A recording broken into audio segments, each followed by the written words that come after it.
Hello guys, welcome back to my channel and enjoy this fanfic part 2. Now let's start the fanfic. Senryaku Uzumaki was reading a book when he heard footsteps approaching. He looked up and saw Naruto walk in, a plain look on his face. "On Naruto-sama, I guess all went well with your little trip?" Senryaku asked. Naruto nodded. "Yes, now tell me you have prepared a strategy for the war." Senryaku. Naruto asked. Senryaku walked towards the map showing the world, with markings and arrows everywhere. "The plan is simple. Since they chosen the Raikage as the supreme commander of their army, they will likely use Kumogakure as their main headquarters. We will have to use ships to maneuver our forces east of past the land of Earth, but that will be little trouble with our transportation seals. To divide their forces, they would most likely do it in divisions of 5, each one containing at least 10,000 or so. Then they will send one division, most likely the one with mid-range fighters, to defend the coast of the country. There we shall unleash a small team of the Mondes Vorriders to breach their position and send their troops in disarray. Then we can send in the Alpha Corps in to seize the coast while pushing back any remnants of their forces more inland." Then he pointed to another area of the map. "Our forces already there will most likely have to move through the land of frost and land of hot water. This will mean that they will have to evacuate the people there in order to decrease civilian casualties. A surprise attack division will most likely be in the land of hot water to disrupt rank among our army. We can send in our own commando unit towards their location to take them out and allow our army to go in there without a problem. A division of short to mid-range fighters will probably head through the land of frost but then head towards the land of hot water to support the surprise division. But before they reach there we can send in another group of Vorriders to disarrange their forces until our army can move in. That leaves 3 other divisions, one a long-range division, another a short-range division and a special division left to guard the borders of the countries next to the Lightning Country. Unless we send in Mondes Vorriders to deal with the short-range and long-range divisions, then the special division shall be used as reserve forces to assist the other 2 divisions. And all the while our navy shall be transported on the waters between the land of water and the land of lightning, thus striking them from where they least expect an attack." He looked up at Naruto. "This will most likely take 2 to 3 days to complete. By then we shall have conquered other smaller countries to increase our army and send in to overwhelm them fully." Naruto nodded but then asked, "What of Akatsuki and Otogakure? I doubt their leaders will stay silent for long." Senryaku. "Of course, Your Majesty. But since we don't have enough information on them, I can only assume that they plan on joining forces since Orochimaru can use Edo Tensei. However, it shall depend on how many ninjas he summons and what their abilities are that will decide how they fare in the war against the allied forces and us. Still, once we get a better understanding of their forces, I should be able to put them into the equation of our strategy. Their forces are sure to be equivalent to whatever the allied shinobi forces throw at us. We should also contact Soza-san and let him know to call off the attack on Omegakure so our land forces won't be tired and ready for a fight." Naruto nodded his head in agreement. "Very well, I shall inform Soza of this." Then he smiled at Senryaku. "You have done well, Senryaku. Anime and manga." The strategist bowed. "You honor me, Naruto-sama. Also, I received reports that Akatsuki have captured both the 3 tails and the 2 tails. But Yoko has spotted the 4 tails and is making his way towards him as we speak. Good, the faster we get the tail beasts back in their rightful place the better. Now if you don't mind," Naruto said as he walked out of the room. "My Harem is waiting for me." Deep within the Fire Country, in one of its many forests, there was a small hut made out of rock. It was big enough to accommodate 2 to 3 people and had leaves inside it to make it a comfortable bed. Outside of it was a man preparing a fire. He appeared to be in perhaps his 40s due to that there was no sign of gray in his red hair. He had a headband on his forehead with the symbol of Iwagakure. The man also wore a purple-red jacket along with brown pants. His name was Roshi, and he was the Jinchuriki of the 4 tails. Currently Roshi was cooking some food over the fire, which consisted of rabbit meat when he heard a noise from behind in some bushes. Moving as fast as a ninja could, Roshi pulled out a kunai and prepared for battle. Instead, what came out of the bushes was a fox, looking for food. Roshi sighed, but suddenly the fox ran back into the bush, clearly seeing something that scared it. Roshi turned around and barely had time to get out of the way when a scythe impaled the spot where he once sat. Roshi formed a few hand signs. Doden. Earth Masher Jutsu. Suddenly 2 slabs of earth with spikes on them popped up between Yoko, preparing to crush him. But Yoko used lightning speed and dodged the attack and landed a few feet away from Roshi.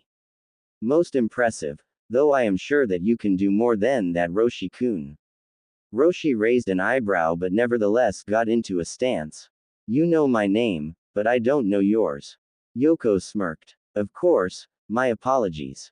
I am Yoko Uzumaki and His Majesty has sent me to get you. Roshi raised an eyebrow. You mean kill? The Uzumaki shrugged. Well, that was a second option. The first was to convince you to come with us. But I could tell you were not someone who would betray your village. Roshi formed some hand signs.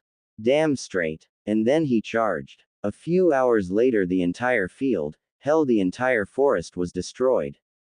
The trees were burnt down with fire covering most of the area. Giant footprints were everywhere and most of the ground was covered in dried up lava. In the center of the carnage was the motionless body of Roshi, with Yoko standing over him. In Yoko's hands was a scroll with chakra chains coming out and wrapping around the 4 tails chakra and soul. Now that Son Goku-kun is with us, His Majesty's vision shall soon come to fruition. Deep within Otogakure, Orochimaru was busy working on another experiment, to help with his road to immortality. However, there was one thing he was constantly deprived of, the Sharingan. As long as Sasuke was in Konoha and Itachi was out of reach, he could never acquire the ocular power. He was so mad that he unintentionally smashed several flasks to the side just to get rid of some anger. When he was done, he was panting heavily from doing it all. Anime and manga. Well, it seems like someone's a little upset. A voice said from behind. Orochimaru spun around and on instinct shot several snakes from his arm. They connected with the intruder but went through him. The man was none other than Tobi, or Madara Uchiha. He wore the usual Akatsuki robes with the red clouds on, and an orange mask with one eye hole to the right covering his face. Orochimaru retracted his snakes and calmed down a little, then he smiled. Well, to what do I owe the honor of being visited by the great Madara Uchiha? He asked. Madara Tobi narrowed his eyes, though he shouldn't really be surprised since this was Orochimaru. I want to make an alliance between Otogakure and Akatsuki. He replied. Orochimaru edged his head to the side, still smirking. This wouldn't be due to the large army that has been conquering countries, does it? The Sannin asked. Tobi nodded and continued. They are collecting the Byu. He watched as Orochimaru raised an eyebrow. And have just declared war against the 5 great nations, thus sparking the 4th Great Shinobi War. Akatsuki would like to take part in it. Orochimaru chuckled. So you are planning on making this a 3-way war, right? Anything that threatens our plans must be dealt with quickly and ruthlessly. Tobi said. Despite this, our current forces simply aren't enough. Which is why I've come to you, a man who can give us few but good numbers. Orochimaru knew he was talking about the Impure Resurrection Jutsu. True, Orochimaru had been collecting hundreds of DNA of deceased great ninjas, and that could very well turn the tide of war. Plus, his own ninjas from his experiments could also be good for this battle. However, what's in it for me? He asked the masked man sitting across from him. Despite wearing a mask, Orochimaru could have sworn that Tobi was smirking. Did you know that the Uzumaki clan are the ones leading this invading army? Orochimaru's eyes widened at this, clearly not expecting this bit of information. The Uzumaki clan was an old clan, almost as old as the Uchiha clan. They were well known for their fuinjutsu and long lives. Anything from them would be worth, just about anything. Are you saying that you can get me some of their scrolls from the private Uzumaki library? Orochimaru asked. Toby nodded. I remember where the location of Uzushiogakure is and have actually been there recently. Imagine to my surprise that it had been fully rebuilt. If you give me the numbers to fight in this war, allowing me to get the tail beasts, then I shall help you get access to the library. Then he raised his arm. Do we have a deal? Orochimaru thought carefully on this. He knew that this man would never keep his promise and would most likely backstab him in the end. However, if he could just pry the information out of him of the library, then it might be worth getting involved in this war. And besides, he will be able to collect more bodies for his technique. Deal, he said and shook Toba's hand. Back in Konoha, the village was in a state of large activity. Shinobi who were being assigned to frontline duties were busy packing only the essentials for the war, saying goodbye to loved ones and giving praise to Kami to return home. Those staying behind were setting up defenses in case the enemy even thought of attacking now. Civilians were cleaning homes and preparing for outsiders from the countries that would become battlegrounds. Meanwhile, the council was having an emergency meeting in the Hokage's mansion along with Jiraiya. Due to the fact that my presence shall be required at Kumogakure and Shizune shall be put in command of the medical division, I shall be leaving Konoha in the care of Kaharu and Homaru. She said the last part with distaste, as if the two names were poison in her mouth. Kaharu raised an eyebrow but decided not to argue. War made people make decisions that they did not like. But the next part caught her off guard. Also Danzo, Tsunade said as she looked at the said man. I'm placing you under arrest and am disbanding Root as well. War and conflict. Danzo's eyes widened at this. You have no right to such an act. He yelled. Suon smirked. Actually I do. We are at a time of war and thus I gain more power in order to keep things under control, as long as my decision benefits the village. And you leading a separate division of Anbu is justification enough to have you arrested, especially with all the atrocities and dealings you had with Orochimaru. Some of the council members gasped at this piece of news. They knew that Danzo would do anything in order to protect Konoha, but to work with a traitor from the village. That was just unacceptable. Danzo calmed down a bit. Though he was kind of nervous that Tsunade found out all of that, he knew that his operatives would free him from imprisonment, that along with the other few tricks up his sleeve, literally. Oh, and I'll have those Sharingans removed from your arm and face too. Tsunade said lastly just as several Anbu members appeared beside Danzo. Danzo's eyes widened. Now this was something he was not expecting. How did you know? He said, showing for the first time some fear. Tsunade smiled and took out a scroll and began to read it. Dear Hokage, I fear my time in this world is short, but I shall deliver this warning to you. Before I die, Danzo managed to steal one of my Sharingans from me due to its unique abilities. I fear that he plans on implanting it into himself, and that he might have even more. I beg you to watch him carefully, as there is not telling what he might be planning. But I do know this, whatever it is, it can only bring ruin to Konoha. Sincerely, Shisui Uchiha. Tsunade finished the last part with a smirk on the look on Danzo's face. I found this hidden in the third's old secret pipe compartment. Also, I had some Hyuga members check your chakra lines. The flux in them was as clear as day. Take him away. And with that, Danzo was carefully but roughly escorted by the Anbu nins. Tsunade then turned to face the rest of the council. Assigned shinobis shall report to the eastern gate and prepare for immediate departure towards Kumogakure. And Shikaku, the head of the Nara clan, looked up at the Hokage. You will be the chief strategist of the army. I've already gained the approval of the Raikage. Shikaku sighed, troublesome. But I guess I have no choice. Tsunade nodded. Very well, that is all for now. If there is any more information, it shall be delivered to you via shinobi. With that over, the council members got up and left the room, leaving the two Sanin alone. Tsunade sighed and leaned back before looking at Jiraiya. I trust that you will help us as well? She asked. She wasn't really planning on forcing the Toad Sage to fight in this war, since that would mean he would have to face one of his own students. Jiraiya smirked. Don't worry, ever since Naruto did that whole show thing a few weeks ago, I knew I would have to face the kid myself. I'm prepared for what's to come. Then he got serious. The question is, what will that kid do? I mean, we practically know nothing about this, though one never does during times of war. I just hope you're ready to go through with this, Harem. Tsunade took a drink of sake. You bet you're damnum ready, she said confidently. Whoever this in Naruto's skin is, he's going to pay for making the Gaki look bad. They both knew what they were trying to do.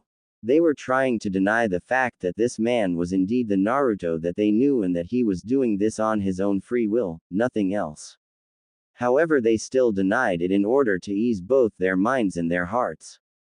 Sasuke zipped up his new Konoha jacket and slid in his kusanagi into its sheath as he prepared to leave the compound and head towards Kumogakure along with the rest of Konoha shinobis. He admitted that he would rather be hunting his brother right now, but knew that now was not the time to make rash decisions, now was the time to think straight. He hadn't been doing that in a long time, but after the 3 years training he had with Kakashi, now was the time to show that he had it. He quickly looked into a mirror and activated his secret weapon, the Mangekyo Sharingan, which he somehow earned when he nearly killed Naruto all those years ago. Soon there was a knock on his door, followed by Sakura's voice. Hey Sasuke, everyone is waiting. You ready? Deactivating his Sharingan, Sasuke picked up his bag. Yeah, I'm ready, and headed towards the door.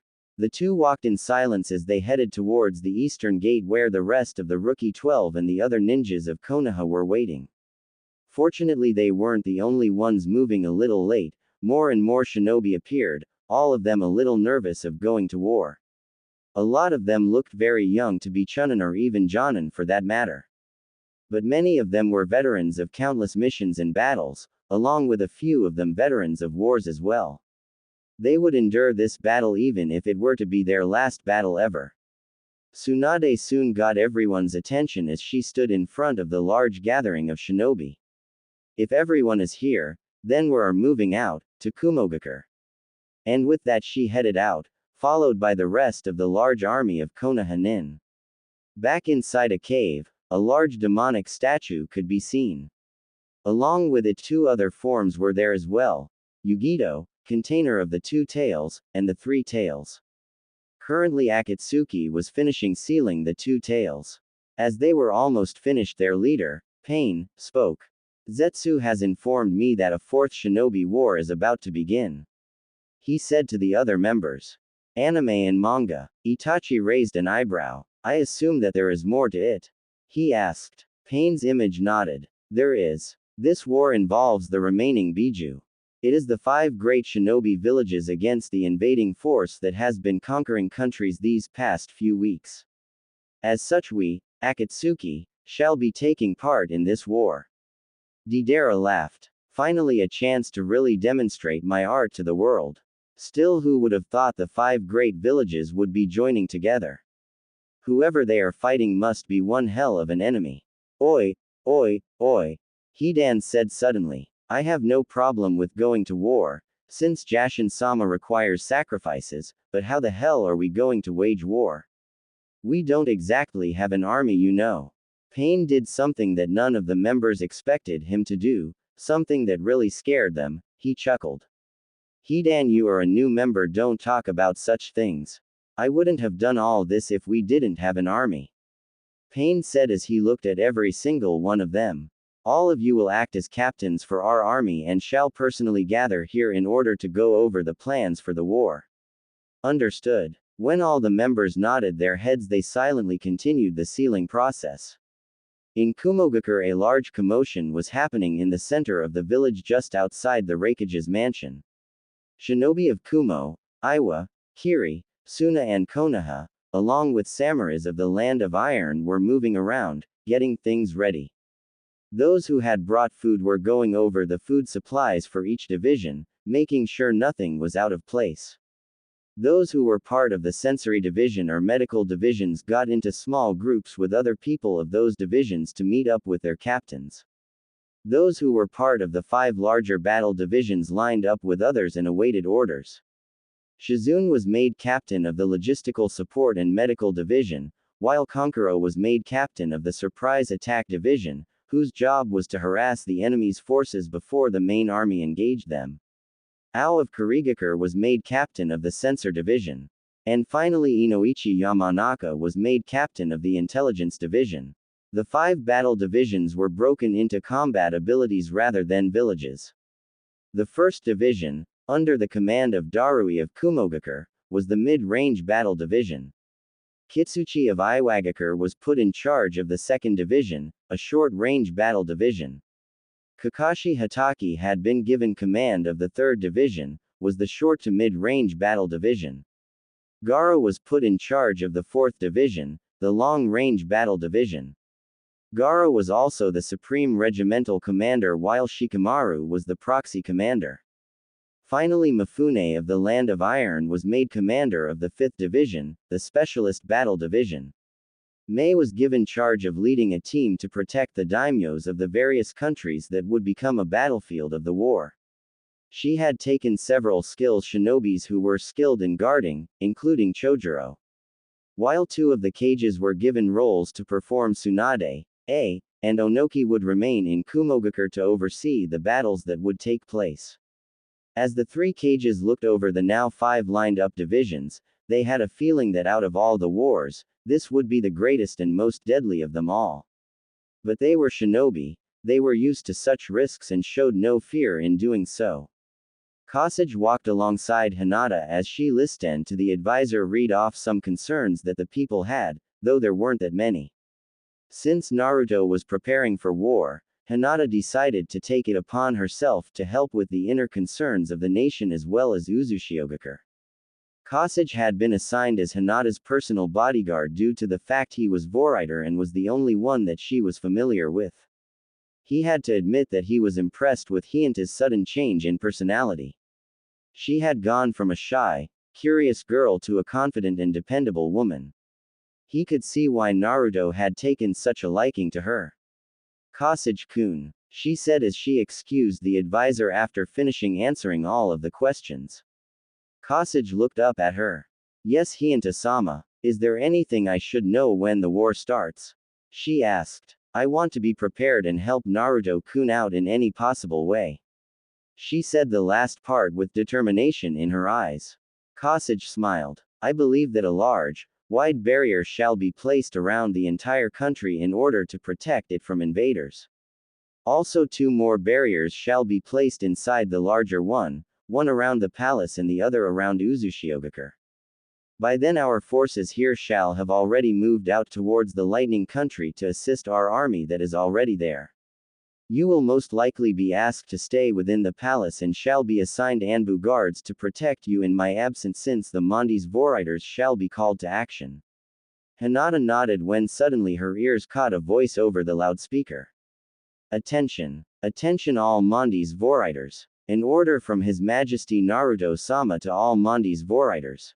Enemy forces of all 5 great shinobi villages along with samurais of the Land of Iron have been detected and located near the Lightning Country. All Voriters are to prepare immediately and gather at the Gate of Enlightenment for immediate launch. The Whirlpool country is going to attack the allied shinobi force, and wipe them out. Kosage looked up at the loudspeaker and then back at Hinata before bowing. My apologies Hinata-sama, but I must answer the call. Please remain in the palace as I have said. And with that he left. On the western coast of the Land of Lighting, the 1st Division waited anxiously for the enemy to arrive. However, no sign of enemy forces could be seen on either the sea or the land. Some of the ninjas began to think that the Whirlpool chickened out, while some others began to get nervous. Darui, the commander of the 1st Division, was thinking hard. No way the Whirlpool retreated. What's going on? From her spot Tenten spotted something in the sky. Up there, she gasped. Everyone who heard her looked up and gasped. Falling from the sky were 10 blue balls of flame heading straight towards them. The ninjas cried in shock as the balls of fire struck their positions, causing them to scatter. One headed towards Darui but he managed to jump out of the way and landed in the water where another one had already landed. But instead of drowning it stood up out of water. With the other divisions it was the same thing. 10 balls of fire would strike each division, landing in various places. All of them were blue. After everything settled down, did the ninjas approach the blue fires slowly, weapons drawn. What the hell is this? Samui asked as she stared at the blue fire before them. So far reports were coming in that 10 balls of blue fire had struck near each division, but no signs of enemies could be seen and they were doing no harm to the ninjas of the alliance either. Darui however was not convinced. Oi Hiyashi-san. Use your Byakugan and tell me if you see anything. Hiyashi nodded and activated his Kekkei Genkei Byakugan, and soon the veins near his eyes appeared as he stared at the blue flames. Then he suddenly gasped. Impossible. These blue flames are dense chakra. Everyone gasped at this news. Dense chakra? Is that even possible? Tenten asked. Wait. Hiyashi said shocked. I can see a person inside it. And his chakra is off the scale, almost cage level. Atsui, Samui's hot-headed brother, smirked as he pulled out his katana. Who cares what level they are? Let's get hot and kick their ass. He cried and charged along with several others. Atsu, damn it, cool it, we need to think this properly. Samui cried to her brother. He's too hot-headed for his own good. Darui thought. But just before he could call out to the blonde-hair ninja, something shot out of the fire towards Atsu. Before he could react, it blew off his right arm and half of his right side. Atsu blinked for a few seconds before falling down into the water. Atsu! Samui cried and dove underneath to grab her brother's body. As she did, a man walked out of the blue fire. He wore a black and white jacket and a gray cape. Attached to his side was a katana. He had wisps of blue hair. It was Oi Ganman, one of the Mondi's Voriter. Sorry, he said to the shinobi as he walked out of the flames. But the order was to kill all of you. Elsewhere the attackers were slaughtering the shinobi of the 1st Division. Darui cursed as he looked at the situation. He could see another one of the attackers slaughtering ninjas. He was about average height, wore glasses and had a beard and mustache, and his name was Heihachi Shaman. Another was a woman named Sateki Uzumaki, and she looked young, like in her mid-teens. She wore a black military cap on her head, but you could still see her red hair. Another man wore a gas mask and was bald. His name was Sokuman Kamigata. When someone seemed to get near him, collapsed on the ground in pain. Niwatori Yokotawaru was a man with a brown mohawk and tan skin. His katana was cutting down anyone who got in his way, and the look on their faces seemed to be one of shock then pain. Then there was a man who created cages out of thin air. He had long red hair that covered his eyes. His name was Okiku Bando. The biggest one, Tamashi Muzukashi, had scars all over his face and black hair. He was completely thrashing anyone that got in his way. Another seemed to be killing off shinobi by going through them. He was Byoki Kuritotriki and he had long gray hair and pale skin. The 9th one seemed to be repelling any attack that came at him. He had flat red hair and earrings and his name was Sabin Hainaru. The last one was Rohi Kimono and he had a scar across his lip and his hood over his head, but you could still see red hair. The 2nd Division was faring no better than the 1st. The same number of attackers was assaulting the 2nd Division as well and causing horrendous losses. One of them was Atsum Shinku. He had long red hair and a scar going down his cheek. Then there was Toguro Jikyoku who had short smooth red hair. After that was Kishigai Janpu. He had white dreads that went down to his neck. Next was Wahei Wairado who had green spiky hair and piercings across his left eyebrow. Abari Kanjiru was next and he had short brown hair. The only female among them was Kiga Kete. She had long blonde hair tied into a ponytail. The tallest one was Mishigat Ukabu and he had orange hair tied into a short ponytail. Hakai Todoroki was the only one wearing a mask, a wrestler mask, and all you could see was his blonde mustache. The creepy one was Zananan Nato. He had crooked teeth, pointy black hair and a visor that covered his eyes. Finally there was Ante Uzumaki and he had short smooth red hair and a small beard. The same could be said for the 3rd Division, Kakashi's division. 10 Uzu nins in uniforms began to slaughter any shinobi that got too close to them. Their names were Hyusu, Yumi, Kodomo, Muro, Shiro, Shinri, Choki, Jinisei, Kokura and Rifuto. Hyusu Ryaru had short brown hair and glasses. Also whoever got near him became deformed and died quickly. Yumi Junsui had long black hair, a mask covering his mouth and had a skinny body.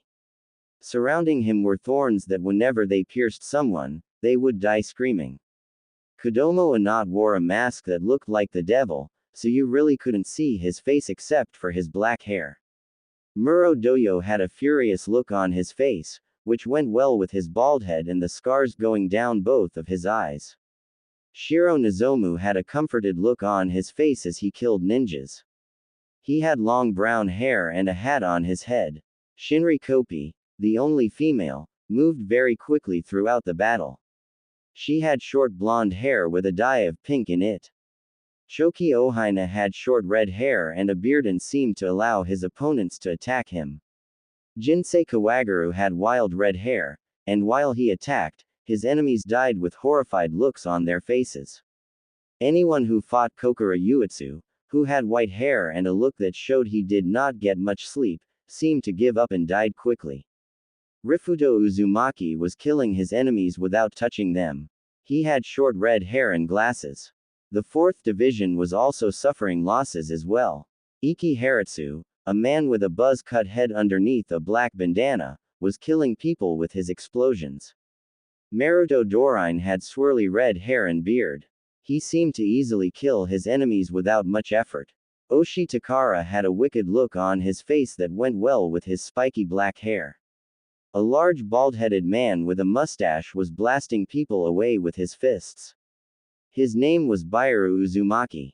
Another named Kirai Sanso had dreadlock black hair tied into a ponytail and he seemed to be able to suffocate his enemies without much effort. Sakushi Omotai was the only girl among them. She had long brown hair and a piercing on her nose. Next was Bijin Dobutsu and he had short red hair and wore a hapuri. Hiko Fuku, who had shaved eyebrows and blue hair, seemed to destroy any attack coming to him. Mokuhio Akari was next. He had black and purple hair and wore an eye patch over his right eye. He seemed to attack the shinobi with great anger. The last was Kansho Hanabira, who was engaged with Gaara, and fighting him with flower petals. He had silver hair tied into a ponytail. General Mifune led the 5th Division, and they were also taking losses too. One of the attackers was Yaku Yusuto seemed to have a body made of rubber. He had short horns on his head, which was bald. Then there was Mawashi Furuzubi, he had a bald head and blue war paint on his face too. Next came Tairio Kusuru, whose entire face was covered in bandages and his body was well muscled. Shiho Oshite was the only girl and she had short brown hair and whoever attacked her suddenly had pained looks on their faces. Yuzai Mujikina seemed to be slaughtering the shinobi with ease. He had smooth black hair. Next was Maku Hijashiki and he fought like a lunatic. His body was covered in scars and he had red spiky hair. Fusho Atairu, who had short white hair, seemed to be unaffected by any kind of attack, in fact, he seemed to enjoy it. One of the odd ones was Yutsu Ranjiru. He had wild red hair and wore glasses. He used words to kill his enemies. Nekutai Bakufu, who had black hair and a beard, fired beams from his fingertips. And finally was Kazo Suika. He had red hair tied into a short ponytail. Back with the Surprise Attack Division, they too faced one of the Voriders. As Kasaju Uzumaki walked towards Konkuro's team, an emotionless look in his eye, he said, "Cower in fear, shinobi." And then an orb appeared in his right hand. "The Mondi's Voriders have come to purge you." Konkuro smirked as he readied his scorpion puppet. "Just because you showed up in a flashy way doesn't mean you can take us down so easily." Kasage edged his head. "If that is true, then why are your legs shaking?" Konkuro's eyes widened and looked down, and sure enough his legs were shaking slowly. Was he really afraid of this guy? Sure, he was giving off a massive killer intent and a large amount of chakra was surrounding him. But that didn't mean Konkuro was afraid, did it? Quit trying to use psychology on me, punk. I'm not that gullible. Kosage sighed. Very well, let us be done with this. Then he looked up. Do you have any suggestions of what I should do with them, Your Majesty? He asked. Everyone looked up aghast. Floating in the air was none other than Naruto Uzumaki. Along with his usual attire, he had a black cape covering him as well. He had an amused look on his face as he stared at the group of shinobi facing one of his subordinates. Despite not being scary, Kankuro felt a little bit nervous under that gaze of his. Finally he said, "It matters not to me what you do. Just complete your assignment. I shall return shortly." And when he left, Kankuro felt something go through him. He looked to his left and saw that his shoulder had been slashed, so deeply that his arm might come off at any second. He only had a single time to gasp before he fell to the ground and the darkness took over. "Captain!" Omoi cried in horror before Kosage leapt at them. "Get back! Get back! What the hell are they? Oh my god!" He ripped him in two. "Help whoever you can. Hurry! Someone! Help me! I don't want to die. I don't want to die. What are you, Run! Run! Run! We need backup. Find the commander. Hurry! Regroup! Regroup! Someone help us! No, please! Don't! I can't see him. Where did he go? This is insane." Every scream was like a dagger digging deep through Tsunade's chest. She covered her face with her hand, unable to believe this was happening. And Onoki just had shocked looks on their faces as the reports kept coming in. So far the 1st Division had lost 231 soldiers, 2nd Division lost 196, 3rd Division had lost 215, 4th Division lost 308, and 5th Division lost 173. No word had come from the Surprise Attack Division, and the Medical Division was scattering all over the lands to help as many as they could. And as for the enemy's losses, they had none. Slammed his fist on the table. Damn it! How could this have happened? Onoki shook his head. Apparently we underestimated the enemy's powers. They don't need their army to fight us. These people that they sent seem to be doing a good job of wiping out our people. Then he looked at Tsunade. "Tsunade Harem, do you know if Naruto has some kind of jutsu that can give people this kind of power?" he asked. Tsunade shook her head. "No, to be honest I don't know what he is capable of doing. For all I know he might have more in store than just this." She looked at A. "You're the general of this force, what should we do?" A grunted but thought at the situation at hand. Then he said, "All of our forces are currently occupied at the moment. Shikaku-san, any suggestions?" Shikaku Nara, chief strategist, stared at the map for a long time. Then his eyes widened, an idea forming in his head. "We'll have to scatter our forces in platoons. Try and separate the attackers so they can't aid one another. Then we'll have our forces attack carefully so we can figure out their powers. So far we know that the Uzumaki clan utilize in sealing jutsu, so they must have done some kind of seals on these people to make them so strong. You think releasing the seals might decrease their powers?" Tsunade asked. Shikaku sighed. "It's all theories right now, but that's the best I got. We'll have to mix up forces of different companies in order to better counteract the enemy and confuse their forces as well. Also I have a feeling that there is more to come after this." "What do you mean?" I asked. Shikaku scratched his head. "Their message, the order was to kill you all, doesn't really convince me that they were entirely ordered to kill us. More likely it was to lower our forces' morale and force them to scatter, which is all we can do right now since sheer numbers can't seem to stop them. Then why are we even doing it? Wouldn't it be wiser to have all our forces regroup on the 4th and 5th Division so we can take them all out together?" Onoki asked. Shikaku shook his head. "No, I think that is what the enemy wants as well. Remember, our enemy is the Uzumaki clan, masters of Fuijutsu. They may find a way of trapping our forces and slaughter them. We have no choice but to divide them into platoons and then reform them back into divisions. All I know is that whoever is Naruto's strategist is a genius to have come up with such a plan. But right now this is all I can do. Everyone looked at A. The decision was entirely up to him right now. The Raikage sighed and nodded his head. Shikaku turned towards Inochi. Get ready to transmit new orders. Soon all 5 divisions received word to split up into platoons to separate the enemy from each other. The plan seemed to work. Each of the attackers would follow 1 or 2 platoons, separating themselves from their comrades. But with the 3rd division, Kakashi was already engaged with an enemy, fighting solo. Kakashi ducked as another flying thorn came at him. The man he was facing was Yumi, and he saw how his opponents died. Whenever a shinobi was impaled by one of those thorns, they would die instantly, screaming. Kakashi admitted he got scratched once by one of those thorns, but he was still alive. The only odd part was that his body kept shaking when it struck him. Poison perhaps. Got to put some distance in us before. Kakashi said to himself as he jumped into the air.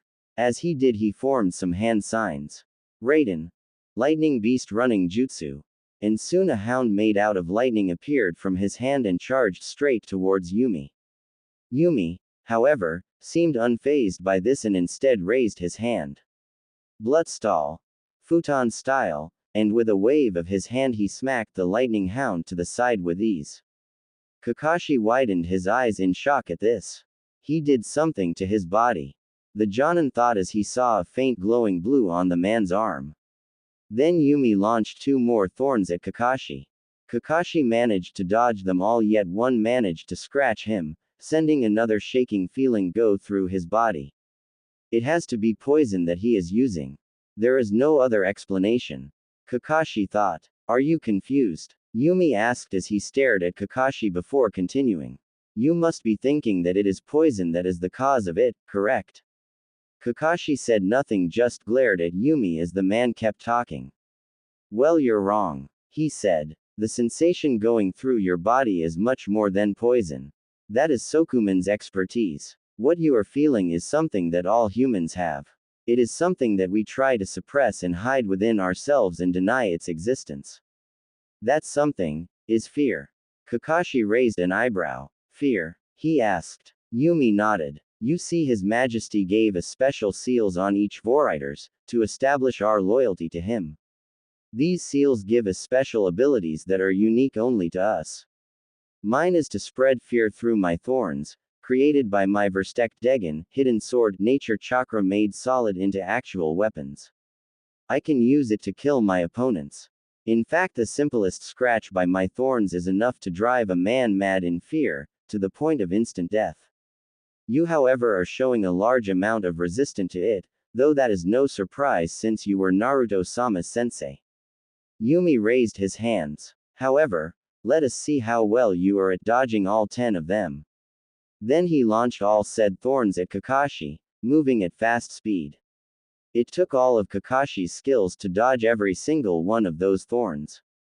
Now knowing what they were capable of, Kakashi made even more effort to dodge them. If a single one were to impale him, then it might be instant death for him. More importantly, I need to inform command about their abilities, he thought. When the last one passed him, Kakashi allowed himself to momentarily relax, but realized that the thorns were heading back towards him. Kakashi formed several hand signs and created dozens of clones to confuse the thorns as all 12 of them charged Yumi. In just a few minutes, however, the thorns had managed to wipe out half of the clones. Kakashi tried a different plan. 4 of them scattered to surround Yumi while 2 of them charged directly at him. All 4 were taken out except for the last 2. Yumi raised his hand and chakra began to form into it. His blood stall again, Kakashi thought as he tried to punch Yumi. The man dodged it and thrust his hand forward, but the real Kakashi managed to jump out of the way while the last clone continued charging. Yumi used his hand to create a blade of chakra and slashed the clone's chest. However, instead of disappearing into a puff of smoke, he began to turn into lightning and exploded and engulfed Yumi as it exploded in an electrical shock. Kakashi let a sigh of relief, believing it to be over. Most impressive, Yumi said from behind Kakashi.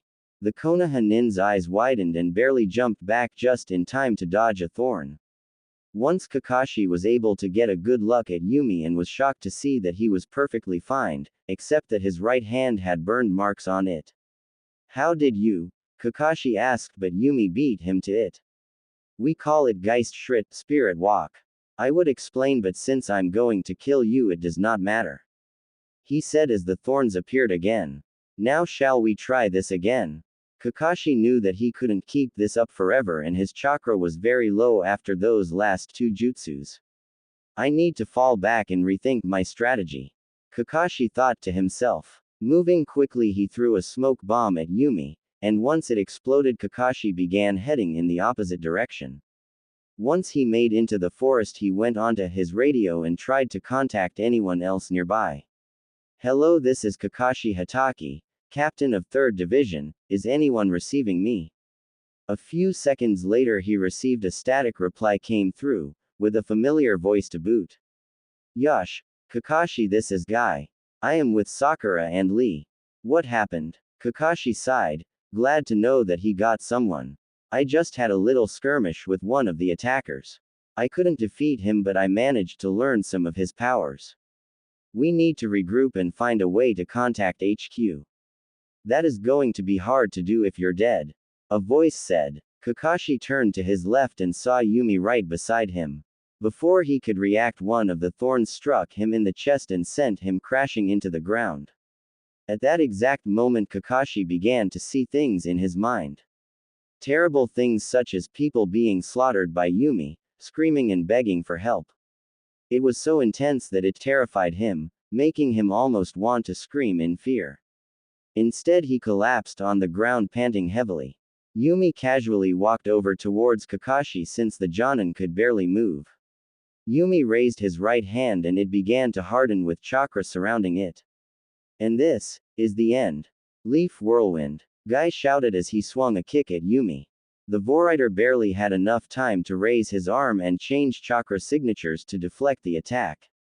Yumi jumped backwards so he had a good space from Guy, who was now joined by Sakura and Lee. Sakura ran over to Kakashi to check his wounds. Kakashi-sensei, are you okay? She asked as she helped him into a better position for her to heal him. Guy took a moment to look at Kakashi. He saw no serious wounds, except for the one made by the thorn, but the silver hair ninja still looked shaken up. To have done this to Kakashi, Guy thought, this man must be very skilled. Kakashi, were you able to figure out what kind of abilities he has? Guy asked as he got into a fighting stance. Kakashi nodded as Sakura healed his only wound. Yeah, but he has too many to explain at once. Just avoid those thorns at all cost. Do not try and deflect them. Do they have some kind of poison? Lee asked. Kakashi shook his head. No worse, they inject fear into the target. It causes anyone who is it by it to fear this man. He said as Sakura helped him up. Thanks, Sakura. Yumi ed his head when he heard the name. Sakura, as in Sakura Haruno? He asked. Sakura raised an eyebrow. You heard of me? She asked. Yumi nodded. Yes, Naruto-sama has told us much about you. He smirked underneath his mask. He says you are quite the banshee. A vein was about to pop in her forehead. He said, what about me?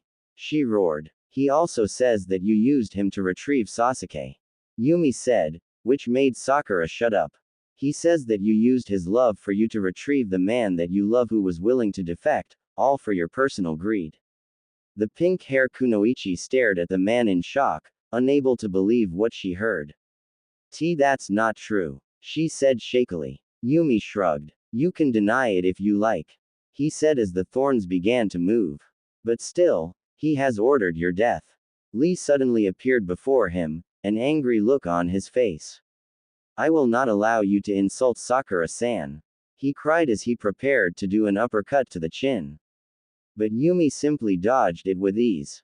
Lee tried several more kicks and punches, but Yumi managed to dodge them all. I admit your speed is impressive. Yumi said. But against my offen and sinin, open senses, you will be unable to hit me. Guy suddenly came from behind and kicked him hard in the head, or at least he tried, but Yumi used Bloodstall to stop the attack. Then when Guy's leg went down, Yumi changed it from to defensive to offensive by slashing his chest. The wound wasn't deep, but it was enough for Guy to flinch and had to jump backwards at a safe distance. Sakura then charged Yumi and punched him in the chest. Because Yumi still had the blood on offense, he felt the hit deal damage to his chest. But when Sakura threw in another punch, Yumi was prepared this time and activated his blood to defensive and managed to stop the attack. Then he switched back to offensive and prepared to strike Sakura when he heard static above him. Lightning cutter. Kakashi cried as he brought his hand down onto Yumi, stabbing him the right shoulder. Yumi flinched at the pain and managed to push Kakashi back, as the other three regrouped with Kakashi. Yumi looked at his wound and sighed. "It seems I underestimated you, Kakashi," he said as he took some blood from his wound and formed a hand sign. "I guess this means I must go at full strength." Then when he finished the last sign, the blood turned black and began to spread across his body. Weg Salbe's path of the sage, Salbe Bozer Geists, sage of the wicked mind. Then it began to take shape around his body. Soon Yumi was covered in some sort of armor. His feet wore condor claws shoes and his hands had black skeleton-like gauntlets, while his chest was covered in bone-like armor with a skull in the middle. Skeleton wings were strapped to his back and his thorns surrounded him in a circle. Finally he wore a condor skull as a helm over his head. It was a very impressive and intimidating appearance. What is that?" Sakura asked, a little scared by the appearance. Kakashi's eye widened as his Sharingan saw the chakra radiating around him. "I don't know, but his chakra is off the roof, tail beast level almost," he said. "We need to get this information to HQ before the others try take on the rest of the enemy, otherwise we're all dead. I doubt that he will let us warn the others so easily." Guy said. "Agreed, Guy. If you three can hold him off long enough, I can send one of my nin dogs with a scroll to HQ." Kakashi said. The three ninjas nodded and took up defensive positions in front of Kakashi while facing Yumi. Then out of nowhere Yumi launched himself at them with blinding speed. He first reached Sakura, who barely had enough time to dodge a swing from one of his gauntlets. But he did manage to connect a kick to chest, sending her back a couple of feet. "Allow me to show you what else I can do with this armor," Yumi said as he began concentrating what appeared to be chakra in his hand. Soon the chakra was shaped like a ball and then he threw it at Lee and Guy. The two taijutsu's users managed to dodge the attack, but it was the results that got them. When the ball struck the ground, it created a massive explosion that sent the two ninjas flying. Kakashi watched it all and couldn't help but notice how the ball of chakra looked like a Rasengan. However, he focused back on the scroll in his hand and after finishing this new piece of information summoned Pakun. "Yo." Kakashi handed the scroll to the nin dog. "I need you to get this to HQ as fast as you can." "Got it," the nin dog said as he took the scroll into his mouth and dashed off at unnatural speed. Yumi spotted this and began to form another chakra ball, this time from all 10 of his thorns. They fired the chakra balls all at the same time. Kakashi noticed this and acted quickly. Doden. Earth-style wall jutsu. And soon a wall of earth with 4 dogs' faces appeared between Pakun and the chakra balls. When the balls connected with the wall, it exploded, causing a huge aftershock to knock some of the people back. But Pakun managed to get away and back to HQ. However, Kakashi, Guy, Lee and Sakura still had to deal with Yumi, that is until they heard a noise from behind. A large crater was created from the impact and coming out of it was Hakai Todoroki. "Hey Yumi, I came here to help ya." "Ah shit," was all Kakashi said. A few hours later Shikaku read the scroll from Kakashi to the Raikage, Hokage, and Tsuchikage that Pakun had delivered. Aside from having chakra, the attackers seem to possess different types of abilities. As such, we can only determine what they are when we face them in battle. However, it turns out that they all have 5 similar abilities that Kakashi was able to figure out during his fight with this Yumi character. They are Bloodstall, Blood Steel. It is a move that allows them to fuse their chakra into their bloodstream to increase their defenses and offensives as well. But they only use them for one of them, not at the same time. The other is Versteckt Degen, hidden sword. This ability allows them to create weapons of their choosing from nature chakra. This would explain why our weapons seem to have little affect on them. The next is Geist Schritt, Spirit Walk, which allows them to move fast as light from how Kakashi described it, making it impossible for anyone to detect them. Then there is Offen and Sinnen, Open Senses, which is basically like sensory-type ninjas except that it allows them to detect sound of movement to even give them enhanced vision. The last one and to me the most dangerous is the Weg Salbase, Path of the Sage. This literally covers them in an armor of nature chakra that changes their forms and gives them more power. Tsunade sighed. Naruto really outdid himself with these guys. She said. Now's not the time to be complimenting our enemy's skills, Tsunade Harem. A replied. We need to inform all platoons of this and have the captains regroup their forces as quickly as possible. If not, then we will suffer even more losses. Suddenly Inoichi spoke up. Shikaku, advanced scouts have spotted the main army approaching from the west, heading towards where the 3rd Division is. Shikaku made an tisk sound. Damn it, this isn't going well. We'll have to merge some platoons of different divisions together in order to better even the odds against the enemy. If the main army manages to reach even one of our divisions, they'll be wiped out in an instant. I nodded in agreement and then asked. Any word from the sea? And what about the daimyos? No sign of a naval force from the north end of the country. I've received reports that ninjas bearing the whirlpool symbol have been seen in the forest but have made no signs of action against any of the guard houses that the daimyos are in. Inoichi reported. I let out a breath of relief at the news. As long as they aren't in any current danger, then we can just focus on the battles right now. Then he looked at the other 2 cages. Knowing what he was thinking of, they both nodded in agreement. I then turned towards Shikaku. Tell B to get ready for battle. Deep within the area known as the mountain's graveyard, in which the remains of an unknown creature are, along with dozens of caves, was where the members of Akatsuki had gathered. No one talked to each other, just keeping silent and looking at each other. A few of them, such as Deidara and Hidan, were getting very annoyed at the long wait. Where the hell is this guy? Hidan finally asked. Calm yourself. A voice said. I am here. Everyone looked up and saw Pain and Conan walking towards them. Be pulled by Pain was a pale-skinned man wearing a blue kimono. Strapped to his waist was a bottle filled with what appeared to be bubbles. This was Utakata, container of the 6 tails. What the hell took you so long, damn it? Hidan asked as Pain and Conan passed right by him. I thought I was going to die of boredom. If only we were that lucky. Kakazu mumbled. Hidan glared at his partner as the other Akatsuki members heard a familiar chuckle. Ku.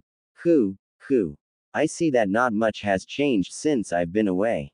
A voice said. Everyone looked at the source and saw none other than Orochimaru standing before them, with Kabuto by his side. Both of them had smirks on their faces. Deidara was the first react, his hands reaching for his explosive clay. Orochimaru, you have some guts coming back here. The blonde said. Leave him, Pain ordered, no emotions at all in his voice. He is necessary for us to win this war. After this you may do what you please with him. Orochimaru chuckled again. Such lack of emotions, Pain-kun. I see that you haven't changed as much. Now allow me to examine this army of yours. And with that the rest of the Akatsuki members entered the cave. What they saw shocked most of them. Facing them was the Gedo statue, the same one used to seal the bijus. It sat on top of a giant flower floating in green water. And inside the water were thousands of white zetsus. When Kiba hit the rock, he hit it hard. Of course, what else do you expect when a man twice your size throws you? The man who threw him was Fusho Atairu, one of the Voriders. He had split up with his platoon from the rest of the division as ordered, only have Fusho chasing after them. Kiba's Inus got the best of him and soon he engaged the man along with his platoon. The result was the complete slaughter of everyone by a laughing Fusho. The odd part was that no matter how much damage they did to him, he seemed to be unaffected by it. Right now he was laughing.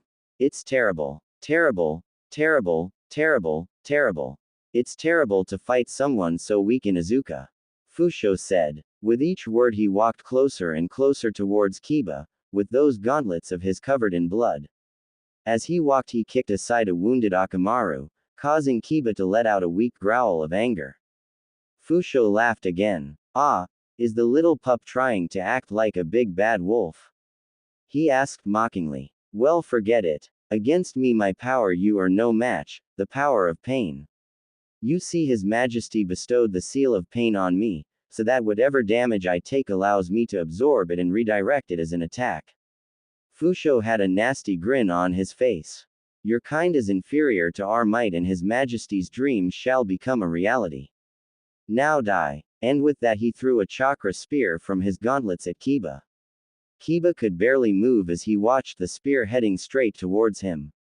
Kaiden. Big flame bullet jutsu. And suddenly a giant wave of flame struck the chakra spear, resulting in a massive explosion that nearly blew Kiba away.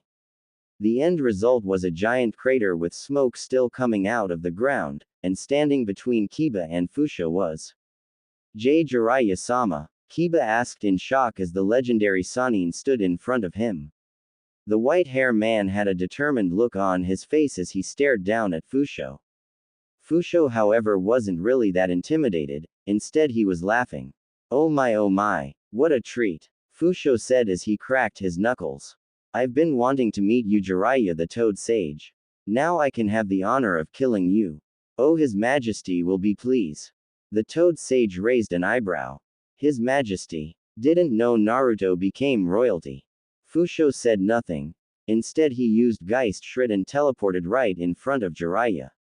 The Sannin barely had enough time to get out of the way when a gauntlet destroyed the area where he was standing moments ago. The result of the impact sent a massive crack in the ground that headed straight towards Kiba. Kiba barely had enough time to get free of the rock and jump out of the way as the crack opened wide enough and consumed the rock. Fusho created several chakra spears from nature chakra and threw them at Jiraiya. The man used every skill he had to dodge since they exploded upon impact. Jiraiya was trying to form a hand seal as he dodged. When he finally got it he yelled, Doden, Swamp of the Underworld Jutsu. And suddenly Fusho's feet began to sink into the ground, which had become like water in a swamp. While his opponent was momentarily stunned and unable to move, Jiraiya formed another set of hand seals. Doden. Earth Flow River Jutsu. Doden. Earth Dragon Bullet Jutsu. And Kaiden. Great Fireball Jutsu. The first jutsu created a path of mud towards Fusho, throwing him even more off balance. The second jutsu formed a dragon's head of earth and fired concentrated mud, which was combined with fire by the third and last jutsu. Fusho watched as the combo attack came flying right at him. Damn, that's more than my ability can handle. He thought to himself as he activated his blood stall in defense mode just as the attack struck him and exploded. Jiraiya sensed the change in chakra in Fusho's body, giving him a realization. Looks like that seal of his can only absorb so much damage. That means I have to keep pressing the attack. With that, Jiraiya charged through the smoke created by the combo attack's explosion. In his right hand the Rasengan began to form as he jumped into the air. When the smoke cleared it revealed Fusho, who had some burnt marks on his clothes but was nevertheless okay. He saw Jiraiya coming at him from the air and automatically prepared to strike him back with his gauntlet. When the gauntlet and the Rasengan connected, it created a small shockwave that sent the Toad Sage flying backwards and causing Fusho's hand to get dozens of scratches with blood flying out. You bastard! Fusho screamed at Jiraiya as he took some of his blood and formed some hand signs. Weg Salbase. Salbe 1 Seal, Sage of Wounded Soul. Jiraiya's eyes widened as the man's form began to change. Remembering from the information that he got from Inoichi, he knew that might not be able to stand against him. Acting quickly he formed some hand signs. Summoning. Overworked tea house ceiling jutsu. And coming out of the ground was a large tea house that had toad statues on every corner of it. It surrounded Fusho, and when it was finally up, the doors and windows all shut with the kanji of seal on them. Kiba, who had been watching the whole time while helping Akamaru, was amazed at what had just happened. Once he got his partner back to his feet, the two ran over to Jiraiya, who was panting. Jiraiya-sama, are you okay? Kiba asked. Jiraiya took in some air before standing up. Yeah, I'm fine, kid, but that barrier won't hold him for long. And as if to prove his point, there was banging inside and small parts of the barrier began to break. Kid, you go and join up with another platoon. Jiraiya said. What about you? Kiba asked quizzically. Jiraiya began to walk away from Kiba before replying, I'm going to deal with the source of the problem. And with that took off. Kakashi grunted as another thorn scratched his side. So far he managed to do a good job of fighting against Yumi despite his newly acquired powers. Guy, Sakura and Lee were fighting against the other Vorrider, whose name apparently was Hakai. That one apparently had the seal of anger in him, feeding off the anger of others to increase his own strength. But right now Kakashi had to focus on his own fight. He dodged several more thorns and then made a beeline towards Yumi. Yumi fired more chakra balls at Kakashi, small ones so he wouldn't use too much of his chakra. This made it easier for the Konoha nin to dodge them as he prepared his Chidori. When Kakashi was close enough, he lunged the Chidori forward. However, before it struck home, Kakashi had another series of flashes in his mind, the same kind he had when one of Yumi's thorns impaled him. He saw Obito and Rin being killed brutally by Yumi along with his mother, who was crying out for him and his father. How? Kakashi thought. None of his thorns touched me. Before he could think of an explanation, Kakashi felt something strike him in the chest. He looked and saw that Yumi had impaled him with his own hand. Kakashi gasped as he managed to pull the hand out and backed away a few feet. His vision started to become blurry as he glared at Yumi. Yumi smirked underneath his mask. My armor allows me to radiate a small field of fear. That way, if an opponent was to get close to me, they would feel a little bit of fear. Then his thorns began to light up as chakra started to form in balls from the thorns' tips. And now, Yumi said, time for you to die, Kakashi Hatake. I'm not done yet. Kakashi said as he activated his Mangekyo Sharingan, using Kamui on Yumi. Yumi could feel the technique take effect on his right arm as a dimensional vortex began to form around it. If Yumi didn't move quickly, then it would engulf his entire body. Acting quickly, Yumi cut off his right arm and once he was at a fair distance fired the chakra balls while his arm disappeared. Kakashi was about to collapse onto the ground when the 10 chakra balls struck his body, creating holes in his chest, his legs and arms.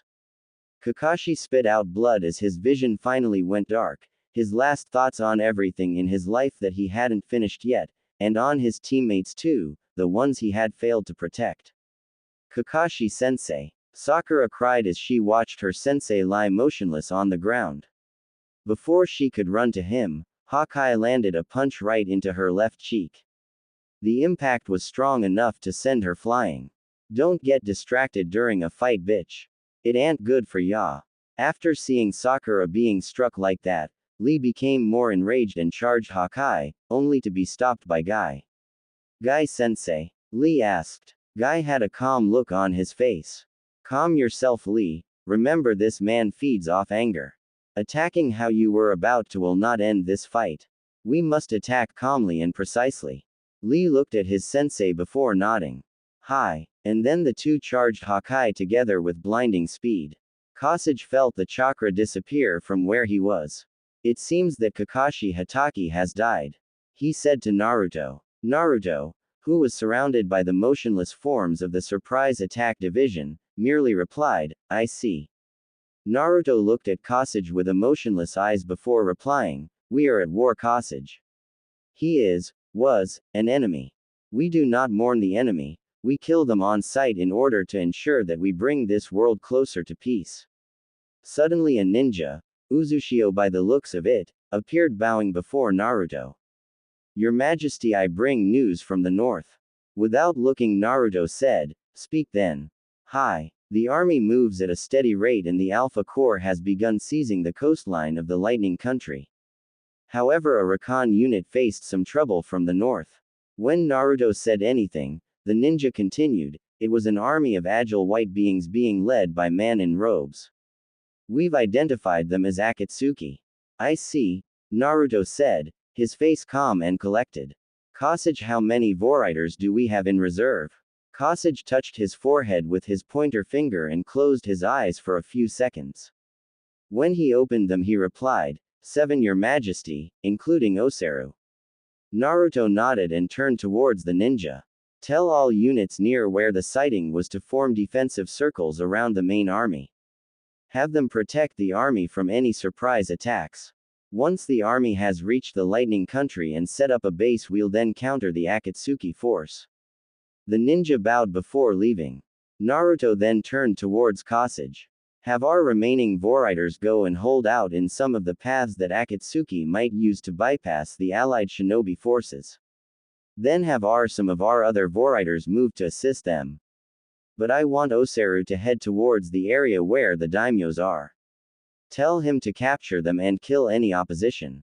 Kosage bowed his head. Understood, Your Majesty. Elsewhere with the 4th Division, or one of its platoons, a fierce battle was happening between Gaara, his platoon and 5 of the Voriders, Kansho Hanabira, Yaku Yusudo, Kirai Sanso, Bijin Dobutsu and Sakushi Omotai. The former was personally engaged with Gaara while the other 4 fought the platoon he was with, which consisted of Shikamaru, Choji, Tamari and Matsuri. So far Kansho and Gaara were evenly matched, what with the former using flower petals and Gaara naturally using his sand as their weapons. Both proved effective in both the area of offense and defense, and the proof was in their battle.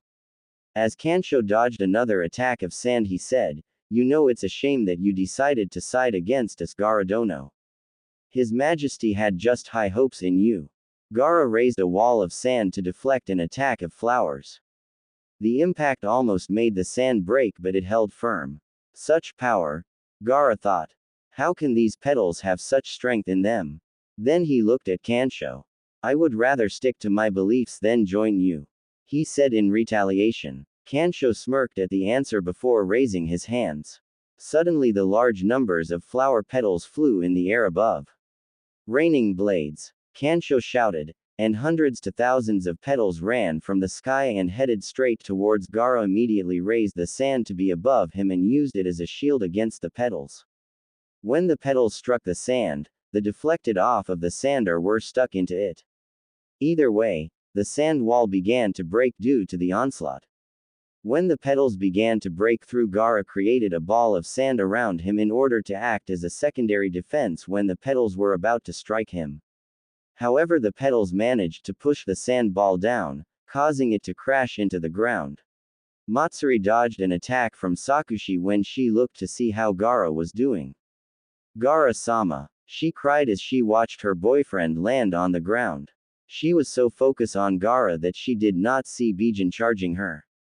You better worry about yourself than your precious boyfriend, girly, he yelled, as he was about to rip her to shreds only to be blasted away by a strong gust of wind. Matsuri looked to see Tamari running up to her, her fan out and ready for battle. Don't lose focus, Matsuri, Tamari said. Gaara can take care of himself, just worry about these bastards. Matsuri took in a breath of air before giving Tamari a determined nod.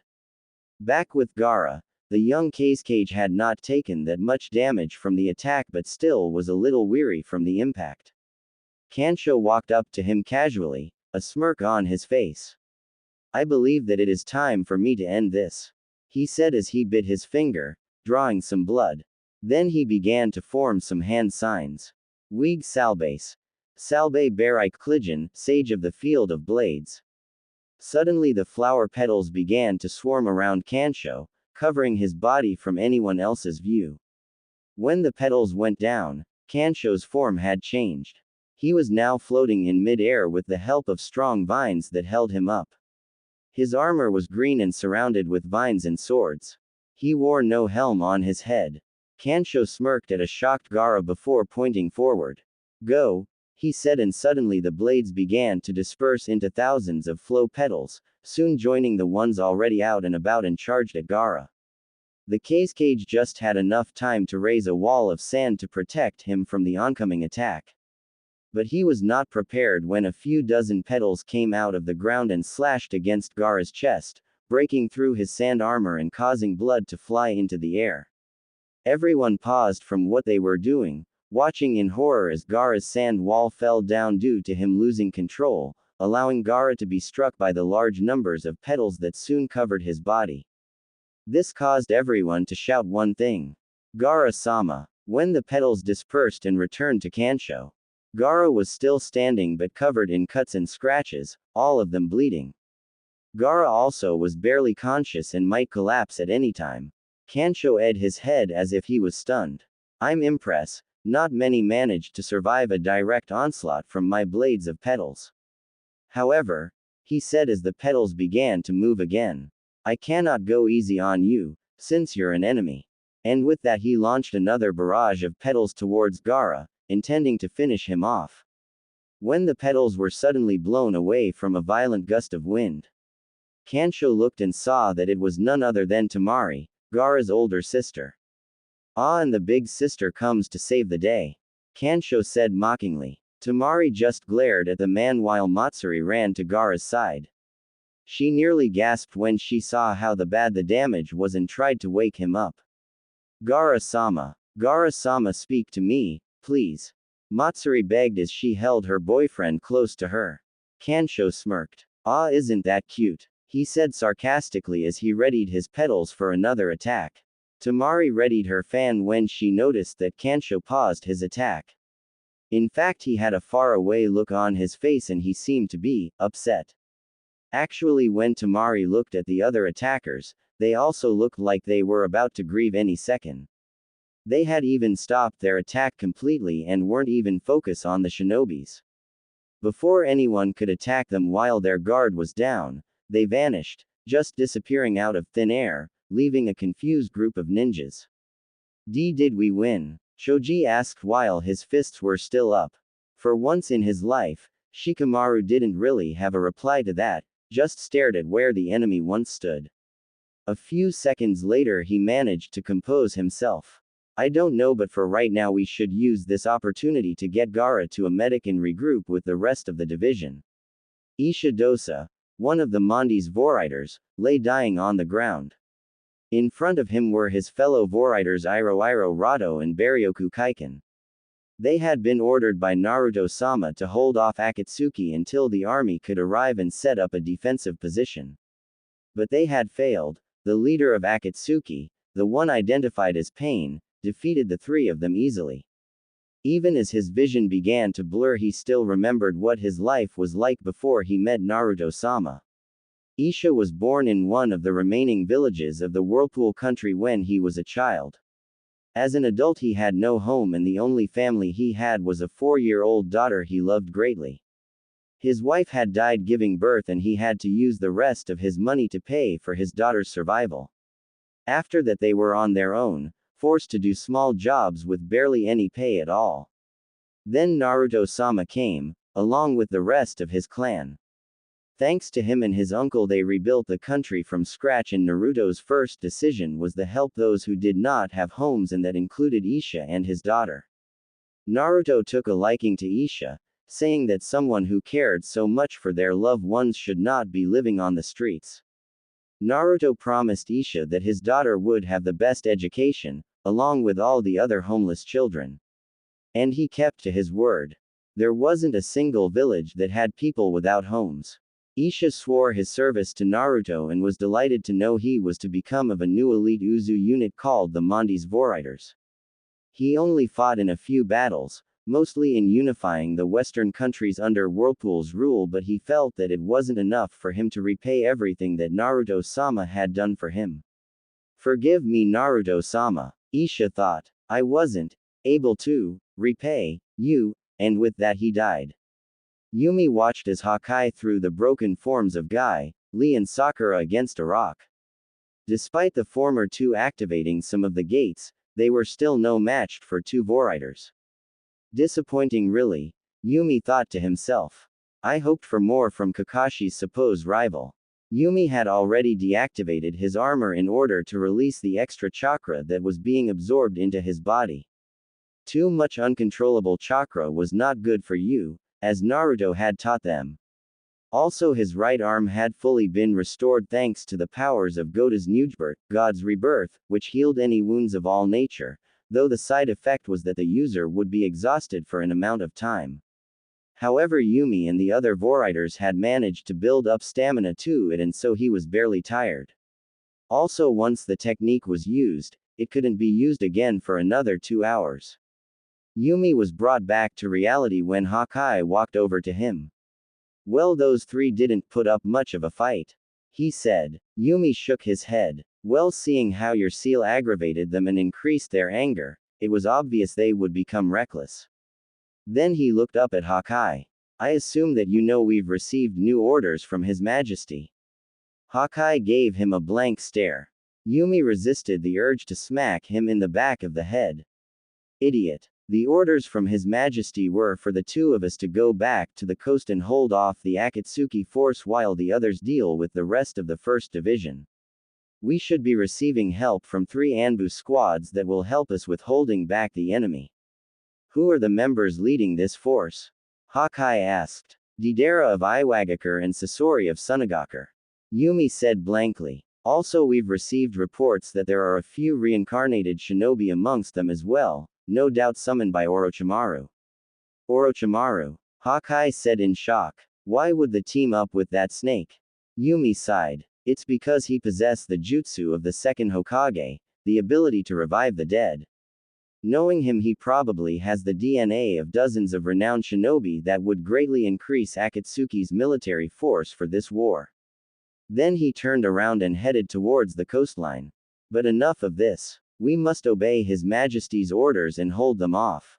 Come. What about these guys? Hawkeye asked as he pointed towards Sakura, Lee and Guy, as well as Kakashi's body. Yumi looked at them for a second before replying. Well, it is clear Kakashi won't be a problem. As for the other 3, do what you see fit. And with that, he took off into the trees. Hawkeye just looked at the 3 knocked out ninjas before shrugging and joining Yumi. Above the water near the coastline, an odd-looking bird could be seen. Above it were Deidara and Sasori, who was inside his puppet Hirako.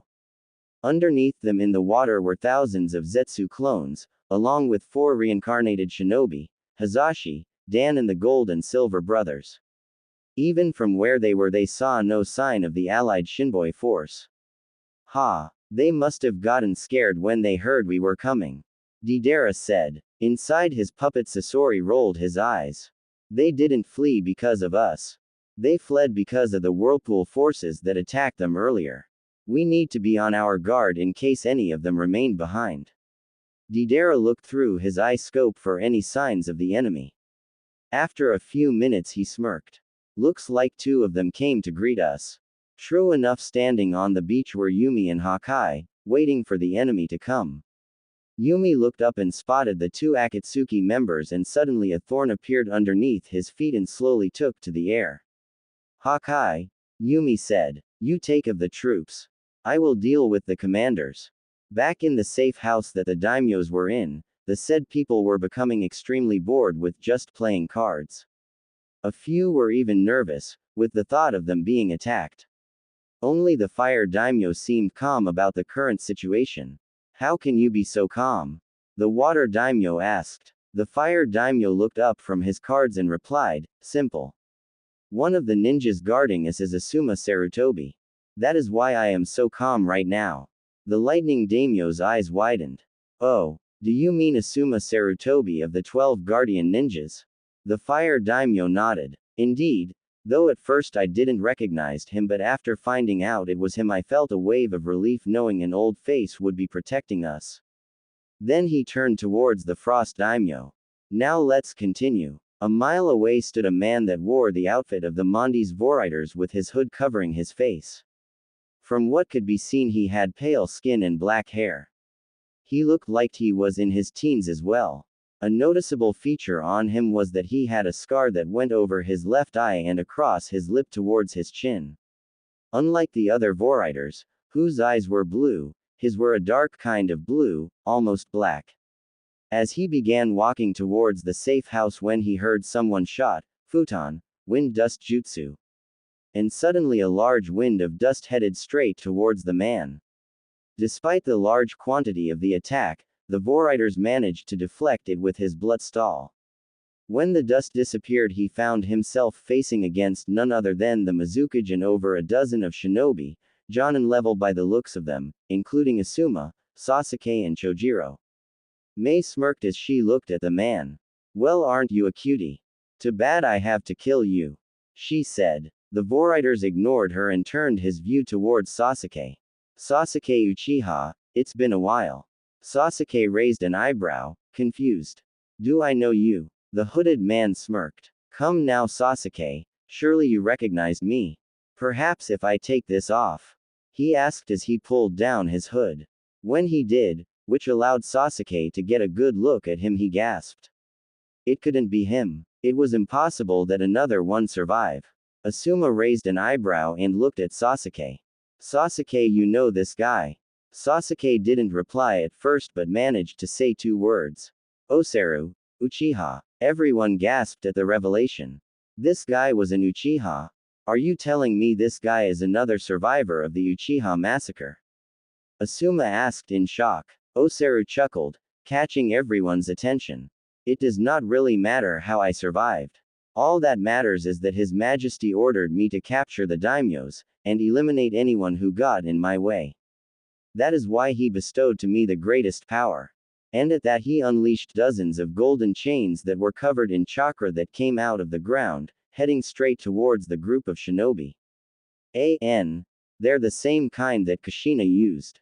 Acting quickly, Mei formed several hand signs. Yoden. Melting apparition jutsu. Unleashing a large amount of lava from her mouth, spreading it widely. When it struck the chains, most of them began to melt, but the chakra protected them and even more appeared from behind. The ninjas charged, weapons drawn, while Sasuke in particular tried to get closer to Oseru. Back with Naruto, Kasage had noticed that Naruto's head was down. He figured that he was still mourning over the Voriders that had died. Since he was still mourning, Kasage had taken upon himself to instruct the ones attacking the 4th Division to fall back and assist the army into securing a suitable location in the country. From other reports, the Voriders fighting the 3rd and 5th Divisions were currently engaging small forces of Akatsuki as well, being led by the ones named Hidan and Kakazu. There was another force moving by sea towards where the 1st Division had been. The members known as Sasori and Deidara were leading them.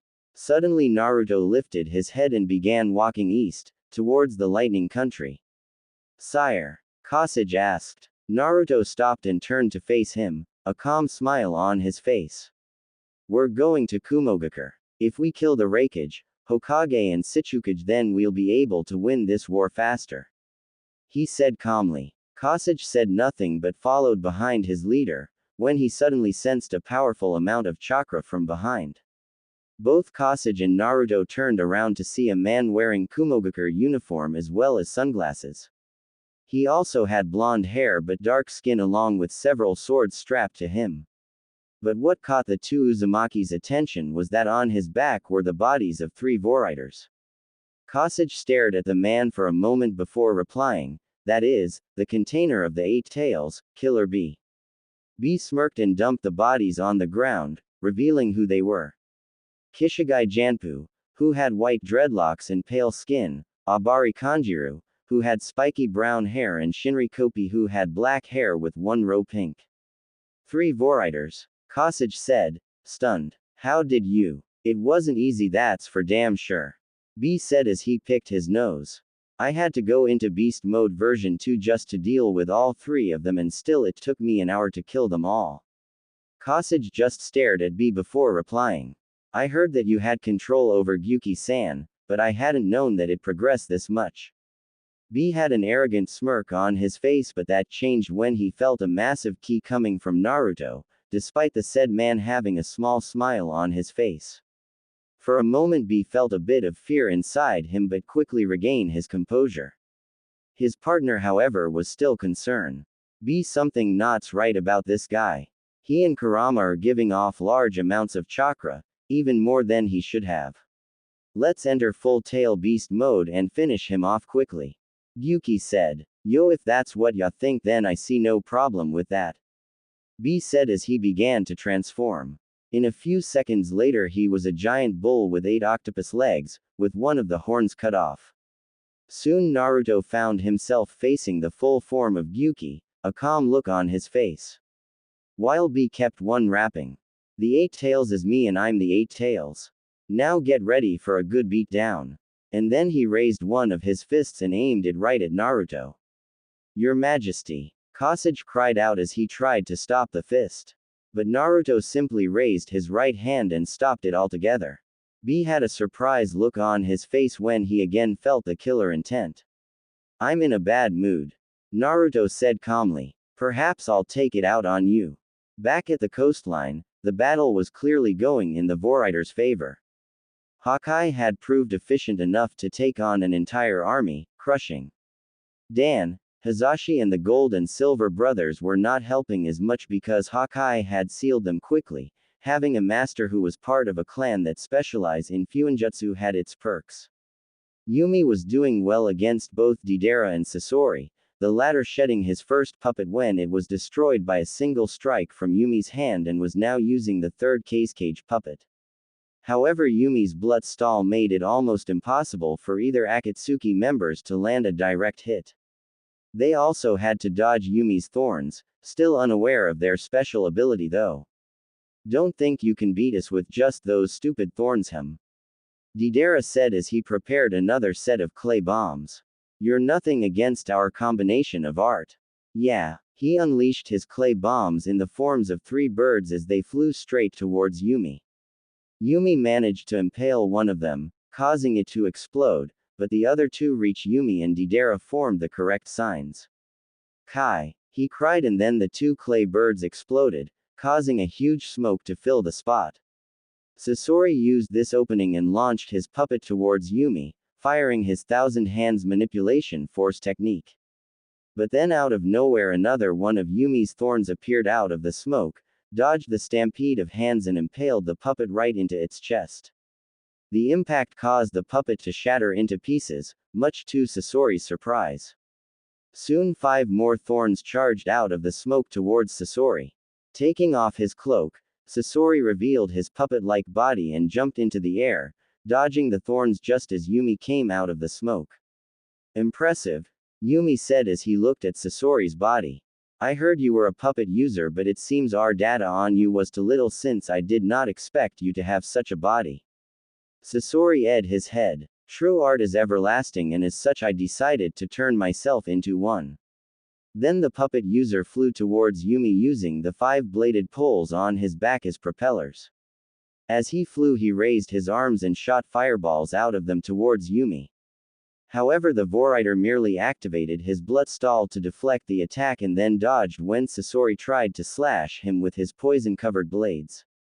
Yumi's Offenen Sinnen went off and the Vorrider turned around and saw Deidara flying straight towards him. Smirking, Sasori jumped out of the way just as Deidara jumped off the giant clay bird. Once he was a good distance away, he shouted, Kai! And the bird exploded, consuming Yumi in the explosion.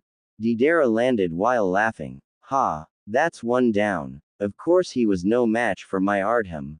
Art? What is art? A voice asked. Both Deidara and Sasori looked up to see none other than Xananin Nato, another Vorrider, standing on top of the cliff overlooking the ocean. In his hand was the body of Kitsuchi, commander of the 2nd Division. Oi, Yumi. How long ya planning on staying dead? Xananin asked. When he got no response, he sighed. Damn, the boss man ain't going to be happy about this. Deidara smirked at Xananin. So you want to be the next to feel my art? He asked. Xananin sighed again. Like I told you, I don't understand art. Then he smiled, showing his crooked teeth. However, I am good with predicting the weather. And today's forecast is cloudy. Suddenly storm clouds began to gather overhead towards Deidara and Sasori. The puppet user couldn't help but feel nervous. What is this feeling? Sasori thought to himself as he watched the clouds above. It's almost as if nature itself was becoming angry. Deidara, however, was unfazed. Ha, is that all? I just hope you're ready to go with a bang. That's all the honor I'll give you. Xananin raised his finger. I'm not done, he said. Next forecast is lightning. Out of nowhere, a single lightning bolt came out of the clouds and struck Deidara directly. The blonde-haired ninja cried out in pain as he was hit with a massive amount of voltage. Sasori could only watch in horror as his partner was being electrocuted alive. When it was over, all that remained of Deidara was burnt body. Shit, this is too much. Sasori thought to himself as he decided that a tactical withdrawal was in order. But before he could flee, he felt something pierce his body, or to be more precise, the only spot that still contained a part of his remaining organ. He looked down to see a thorn sticking out of his chest and realized that it could only be one person. Slowly Yumi walked out of the smoke, a little bit burnt but very much alive. Before Sasori could retort, he began having horrifying images of himself falling apart and many other type of horrors as well. Unintentionally, Sasori began screaming wildly at the images while Yumi walked up to him calmly. It seems that despite improving your body, you still retain your humanity, as well as fear. Yumi said as he prepared another thorn. But rest at ease, for I shall put you out of your misery at long last. And with that he lunged the thorn completely through Sasori's core, killing him. As Yumi turned away from the body, Xananin walked up to him, sticking one of his fingers into his ears and cleaning it out. Well, that was easy, huh? He said to Yumi, grinning. Yumi merely shakes his head before looking to see what is Hakai's status. Not showing any surprise, he watches as the large man deals with the last Zetsu clone before dropping its body. The reincarnated shinobi were already sealed inside golden medallions with the shape of a whirlpool. These medallions were created by the Uzumaki clan, to be used when dealing with difficult opponents, so instead of killing them, they would be sealed. Hakai smirked as he walked towards his two colleagues. They weren't so tough, he said confidently. Yumi shook his head before he sensed something along with Xananin and Hakai. His Majesty is in danger, Hakai said in worry. Ya think we should go and help him? Xananin asked as Yumi. No, was all that Yumi said. Before leaving, His Majesty told us to have faith in him, and so we shall. Come, we must assist Oi in destroying the remaining forces of the First Division. Hakai growled at Yumi. Do what you want, Yumi, but I'm going to help His Majesty. And with that he took off. Yumi and Xananin just stared as Hakai's form got smaller and smaller. Finally Yumi sighed and said, Idiot. Currently Sateki Uzumaki was doing a good job of slaughtering the said division with ease. She moved everywhere with her Dao sword, slicing through every ninja, sometimes even cutting them in half. The horrible part was that she was barely using any chakra, just her own stamina, which seemed to be unlimited. That is because her seal gave her unlimited physical energy, thus allowing her to fight on for days without stopping. Sateki had to pause in her slaughter when a giant Choza tried to strike her with his pole and when Darui was sent flying by Oi's pressure seal. The result was Sateki had to jump back to avoid the former and then jump to the side to avoid the latter. Hey Oi, you crazy bastard. Watch where you send your kills flying. You nearly hit me. Oi Ganman rubbed the back of his head as he stood on top of a cliff. Sorry, but the order was to kill them in any way possible. Sateki had a vein about to pop in her forehead when she felt something on top of her. She looked up and saw Choza about to crush her with his fist. But Sateki activated her blood stall and blocked the attack. Once she stopped it, she slashed his fingers, causing him to wince in pain and move back. What's the matter, fatty? Can't keep up at your age? Sateki mocked. Before Choza could react, he suddenly felt both his chakra and physical energy dropping. What? He thought as he looked behind him and saw Heihachi shaman touching his back, and he could see the chakra being consumed by the Voriter. Choza would have attacked him, but he was so drained of stamina and chakra that he collapsed to his knees and returned to his normal size. He's all yours, Rohi, Heihachi said. Soon Rohi Kimono walked up to Choza, a smirk on his face.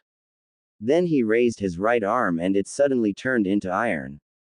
Then he swung his arm back and then thrust it forward straight towards Choza's face. When it collided, there was a loud crack in Choza's head as he fell backwards, blood flying everywhere as the body hit the ground. Choza-sama. Some Akamichi members shouted in horror as their clan head fell dead. They tried to rush to his body but were suddenly captured in cages that appeared out of nowhere. Before they could react, the cages began to close in on them, crushing them slowly and painfully. Okiku Bando, the one who possessed the seal of cage, smirked at his work. Hiyashi was vomiting after inhaling some of the poison that Sokuman Kamigata had stabbed into him. Other Hyugas were trying to help him, but Tomashi Muzukashi, who didn't seem to get hurt by their attacks thanks to his seal of endurance, was slaughtering them. Atsume Shinku was busy drinking the blood of the fallen, and his wounds began to heal as he drank it, like his seal allowed him to. Only Tenten, Samui and a handful of shinobi were left of the first division. Niwatori Yokotoru, the one who had the seal of words, casually approached them. Give up shinobi of the allied force. His Majesty's vision shall come to fruition and will whether or not you are part of it or not. Niwatori said. Tenten had to admit that those words made sense to her. They were outnumbered in strength and there was no way any of the other divisions could get here in time. Wait, what am I thinking? Tenten thought to herself as Niwatori kept speaking. You can't win. Your commander is down for the count. Half of your superpower soldiers are out of commission and you have nowhere to go. Surrender and your lives shall be spared. If not. But his sentence was cut off when Tenten activated a scroll and took out a shuriken launcher. She fired it right at Niwatori, who sighed and activated his blood stall. But that's when he realized that there were explosive tags wrapped around one of the edges of each shuriken. When they exploded, they created a giant explosion, creating a large mass of smoke. Samui turned towards the survivors of the first division. Everyone, grab as many of the wounded as you can and fall back. We can't fight them here. All the ninjas nodded and jumped to the trees. When the smoke cleared, Niwatori stood mostly unharmed. He had a few scratches and dirt on his uniform, but that was it. The man frowned as he saw that the ninjas had escaped, but he shrugged and turned around to regroup with the other Vorriders. He raised an eyebrow when he saw Yumi and Xananin but said nothing except giving them a brief nod, which they returned back. Sateki grinned as she waved her sword around, the blood on it flying everywhere. Woohoo! We kicked some major butt right here. She yelled. Oi, Ganman sighed. Of course we did, he said as he pulled his sword out of Darui. Our orders were to kill them all, what else would you expect? I was hoping for more of a challenge. Tomashi said, annoyed. I wish His Majesty gave us something that would give us a challenge. Sokuman glared at Tomashi as he kicked the body of Hiyashi Hyuga. Hinata-sama would be pleased to know of this turn of events. We accept whatever orders His Majesty gives us. You do not complain, Tomashi, nor do you demand anything from him, you follow. Yumi nodded his head in agreement. Then he looked around and noticed someone was missing. Where is Byoki? Okiku answered. He left when he sensed His Majesty was facing a powerful opponent. We tried to tell him that he would be disobeying orders if he did so, but he ignored us. He replied. Xananin sighed. Hakai did the same thing too. His Majesty ain't going to be pleased about them interfering with his fight. For now we shall forget about them. Rohi said as he walked up to the others. Our new orders are to either assist the others against the remaining 4 divisions or help the army hold back the Akatsuki army. I vote we help the army. The others nodded as well and soon all of them took off to the west. Back with the 5th division, things were not going so well. Word had come in that Kakashi, Darui and Kitsuchi were dead and Gaara was incapacitated. Fortunately, Shikamaru had taken command of the 4th division while the 3rd and 2nd were regrouping with each other, and the 1st, what remained of it, headed back to Kumogakure. Currently, Mifune had managed to round up his division but was fighting against one of the attackers, Mashigat Ukabu, who had finished attacking the 2nd division and was now assisting in the annihilation of the 5th division. The man wielded two swords and could somehow make things levitate with a touch of his hands. Mifune charged Mishigat again and the two exchanged blows with one another. Most of Mifune's men were on the defensive, protecting the med nins who had come to provide medical treatment for the wounded. If Mifune allowed these men to pass him and the others, then both the wounded and the med nins would be killed easily. Mishigat managed to smack Mifune's hand to the side, thus leaving him open and allowed the Voriter to ram his sword towards the samurai's chest. But Mifune managed to recover and dodged it, before striking Mishigat again, this time enhancing his blade with chakra. But Mishigat took to the air and then fired several bolts of chakra at Mifune. Mifune used his chakra sword to deflect everyone but was then struck to the side by a flying rock, causing him to roll to the side. Mishigat used this and charged Mifune and nearly killed him, but two more samurais deflected his attack. Mishigat merely smirked and with blinding speed beheaded both samurais before charging Mifune again. The samurai general was already back on his feet and charged Mishigat. The result was their blades clashing, creating a shockwave. Speaking of which, Ino was with the med nins 2 miles away from where Mifune was, helping with the wounded. Shizune was also there as well, commanding the med nins while keeping an eye on the battle. Shino was with them as well, using his bugs to sense any types of attacks from their rear. Suddenly Shino jerked his body, causing some of the other ninjas to get into a battle stance. But they relaxed when they realized it was only Kiba and Akamaru. Hina ran up to her little brother, giving him a brief hug in relief. When she pulled away she asked, "What happened to you? Where's your platoon?" Kiba's eyes drooped as she recalled what happened. They were wiped out, by a single man. But before he could continue, his nose caught onto something familiar and he paled. Shino's bugs also picked up a strong chakra that was getting closer. "Move!" Kiba cried as he pushed himself and his sister out of the way, just as something crashed in the spot where the two were once standing. Before them was Fusho Atairo, free from the imprisonment that Jiraiya had put him in, though his clothes were torn and he had tons of bruises. He also had his full armor on too, thus increasing his power. It consisted of 2 demonic gauntlets with teeth at the end. Also he wore a gray chest plate with the picture of a demon's face on it. His knee guards were also gray and had spikes sticking out of them too. "Finally found ya, ya little mutt. This time I'm going to kill ya good." Fusho cried as he charged Kiba, Akamaru, Hina, Shino and Ino. Elsewhere in the Frost Country, a field going about 15 km was ravaged by an intense battle. The trees were all smacked aside, either burned, flattened, or shredded. There were many craters as well and much of the ground was uplifted to look like hills. In the center of all this destruction were 2 people. One was Kasage and the other was Naruto Uzumaki, who held the unconscious form of Killer Bee in his right hand. In his left hand was a scroll that was slowly extracting Gyuki's entity and chakra from Bee's body. Killer Bee was also covered in dozens of wounds with blood seeping through them and going down his body. Even his shades were cracked a little from the battle. "One of the strongest shinobi of Kumogakure," Naruto said. "Killer Bee. Now look at him, so weak." Once the last bit of Gyuki's essence was taken out of Bee's body, Naruto slipped the scroll into his coat. Then his left hand began to glow with chakra. "Now go to sleep," Naruto said, "for soon your village shall come to an end." Jiraiya stood there for a moment as he absorbed Naruto's new form. He almost looked exactly like Minato right now, which made the thought of killing him all the more saddening. But he knew that if he didn't stop Naruto here and now, then he might never get the chance again. With the great Toad Elders, Shima and Fukasaku, he in an armament of wind, water and senjutsu techniques to go along with his earth and fire techniques.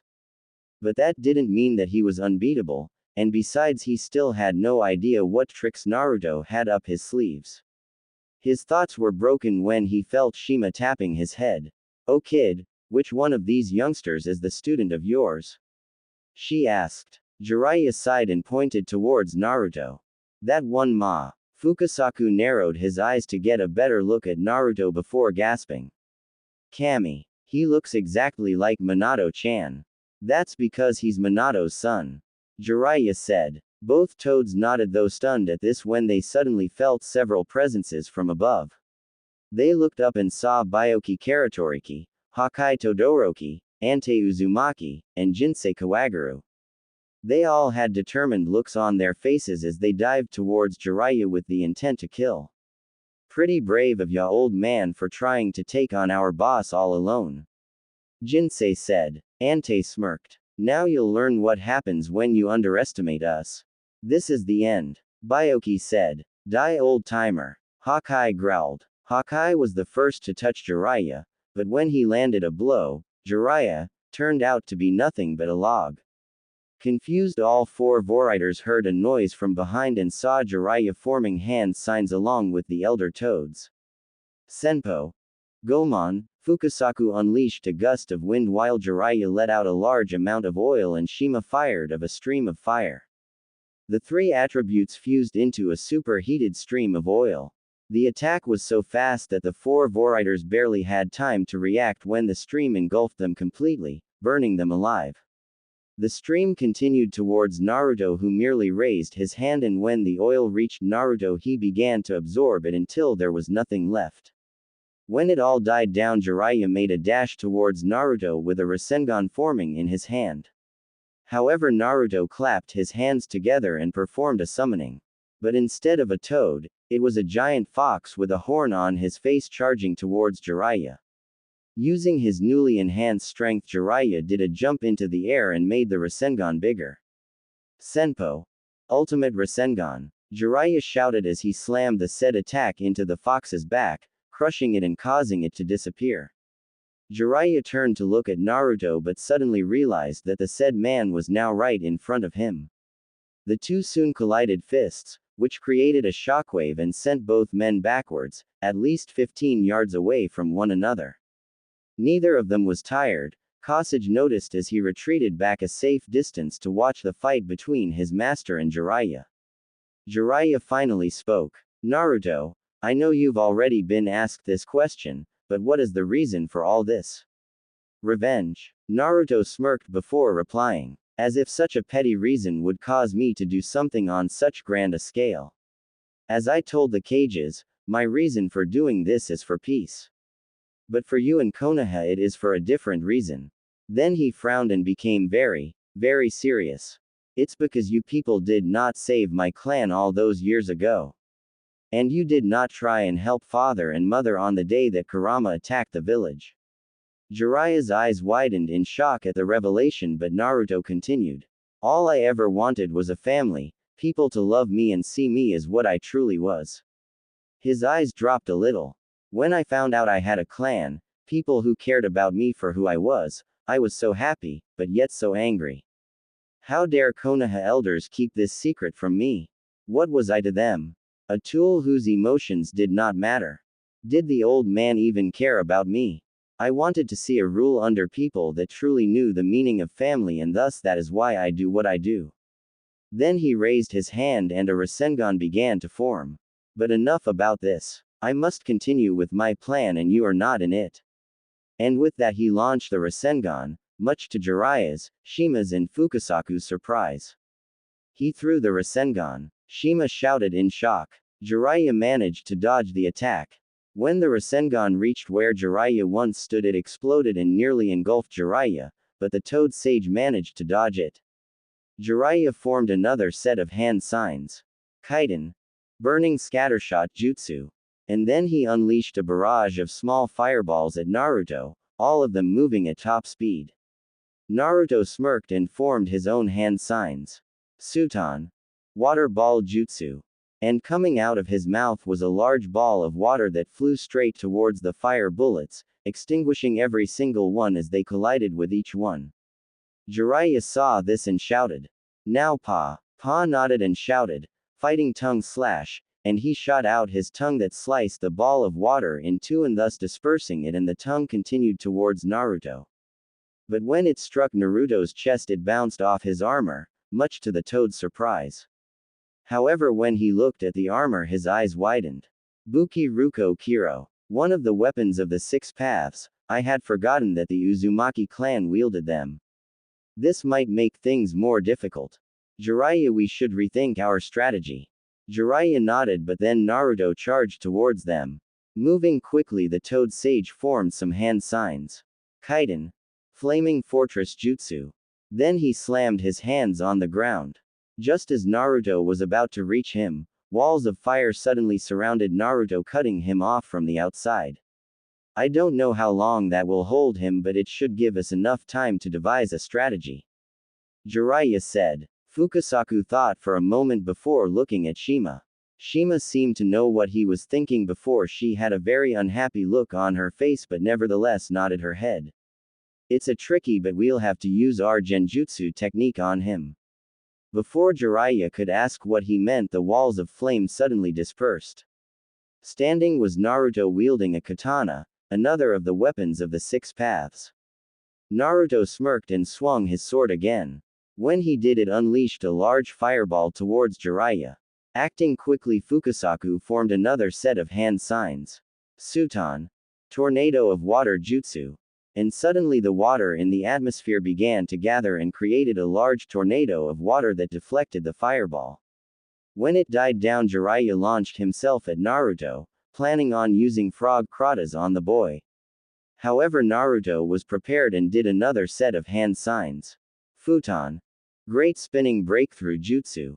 Then a large gust of wind surrounded Naruto and nearly sliced Jiraiya if Ma hadn't shot out her tongue around a tree and pulled them towards it. Ma then used her tongue to spin them around, and once the whirlwind around Naruto died down, she released her tongue and sent them flying straight towards Naruto. Naruto had to stop doing whatever jutsu he was planning on doing to counteract Jiraiya's attacks. That was when Jiraiya noticed that Naruto had the Rinnegan. Looks like Tsunade's report was right about this. Jiraiya thought, I'll have to be careful right now. He managed to blindside Naruto with his hand and delivered a punch into Naruto's chest. Naruto coughed up blood but quickly counteracted with a kick to the face, sending Jiraiya flying backwards. Before he could land, Naruto did the seals of snake, ram, monkey, boar, horse and tiger before shouting. Kaiden. Great Fireball Jutsu. Futon. Drilling Air Bullet Jutsu. Great Blasting Breakthrough Jutsu. Combining the two former jutsus into one, Naruto unleashed a fast and massive fireball going in all directions, mostly towards Jiraiya. Acting quickly, the Toad Sage slammed his hands on the ground. Doden. Earth Cabin Jutsu. And soon a giant cabin made out of earth arose around Jiraiya, preparing to protect him from the attack. When the attack did collide with the cabin, it created a powerful explosion that sent a blast wave everywhere, even pushing Naruto back a little. When the smoke started to rise up, Jiraiya made a break for it and jumped out of the smoke, forming hand signs. Kaiden. Exploding Fire Stream Jutsu. With that he launched a fire attack, but that went over 40 to 50 meters. Naruto smirked. Jiraiya was using very powerful jutsus because the two toads were bringing in natural chakra to strengthen him. This might be entertaining, he thought as he formed more hand signs. Futon. Great Spinning Breakthrough Jutsu. Kaiden. Fire Stream Jutsu. Great Flame Tornado Jutsu. He soon began spinning around very fast, creating a tornado. While he was doing that, he shot a stream of fire from his mouth, which began to fuse with the tornado. Soon Naruto was protected by a tornado of fire. When the two jutsus struck one another, it created another explosion that engulfed Naruto. Jiraiya was painting heavily from the non-rest fight, hoping that he had finally done it. But instead he heard, "I hope you hadn't forgotten that I can do shadow clones," Naruto said from behind as he raised his sword. Jiraiya barely had enough time to move just to avoid being impaled by the sword. Jiraiya took this opportunity to try and land a kick into Naruto's face. But when he did, Naruto poofed from existence, meaning that this was a clone too. Then he heard another voice. Futon. Blade of Wind Jutsu. Jiraiya turned around with just enough time to see Naruto raised two of his fingers, which caused a gust of wind to go upwards like a sword straight towards Jiraiya. This time the Toad Sage was unprepared, so he had to raise his left arm in a last effort to defend himself.